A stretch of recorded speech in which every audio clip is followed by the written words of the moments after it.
जय हिंद दोस्तों। आज की इस वीडियो में आप लोगों को बताने जा रहे हैं कि उपनिवेश किसे कहते हैं। क्या बताने वाले दोस्तों? तो उपनिवेश किसे कहते हैं। तो उपनिवेश ये क्लास 10th में भी पूछे जा सकते हैं। ये आप लोगों के क्लास 10th की अर्थशास्त्र की एक प्रश्न है। तो उपनिवेश को अंग्रेजी में बोला जाता है कॉलोनी, COLONY इसका स्पेलिंग होता है। चलिए हम इस उपनिवेश के बारे में बताते हैं आप लोगों का जो भी कंफ्यूजन वो सारा दूर हो जाएंगे। तो चलिए शुरू करते हैं। ठीक है। जब कोई देश किसी शक्तिशाली देश का गुलाम रहता है और उस देश के सभी व्यावसायिक और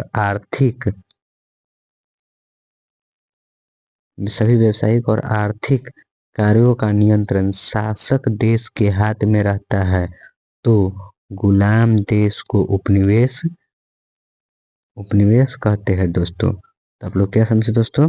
तो जब कोई भी शक्तिशाली देश किसी छोटे देश को गुलाम बनाता है और उस देश में जितने भी व्यवसाय होते हैं और आर्थिक कार्य का नियंत्रण, अर्थात व्यवसाय से जो पैसा आता है और उद्योग उद्योग धंधे से जो पैसे आते हैं, उन पैसों का वो देश ले लेते हैं, अर्थात इन पे सभी नजर रखते हुए शक्तिशाली देश।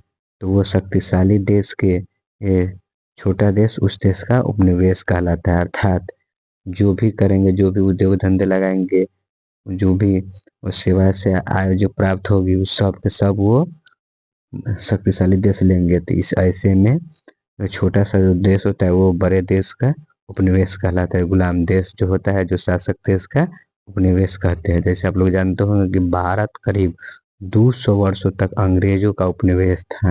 अर्थात आप यहाँ से आप लोग समझ जाइएगा कि भारत, हम लोग जानते हैं कि भारत अंग्रेजों का गुलाम था। अर्थात भारत में जितने भी काम धंधे होते थे, पैसे आते थे, वो सारा का सारा पैसा अंग्रेजों द्वारा लिए जाते थे और भारत के लोग उसमें अपने मन से नहीं, अंग्रेजों के मन से कार्य करते थे। तो ऐसे इसी को उपनिवेश कहते हैं।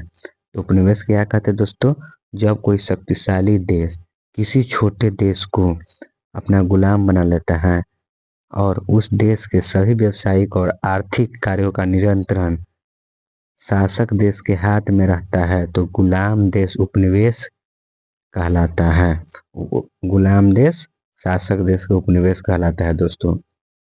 तो इसी तरह के वीडियो देखने के लिए हमारे चैनल को सब्सक्राइब कर दीजिए और वीडियो को भी लाइक कर दीजिए।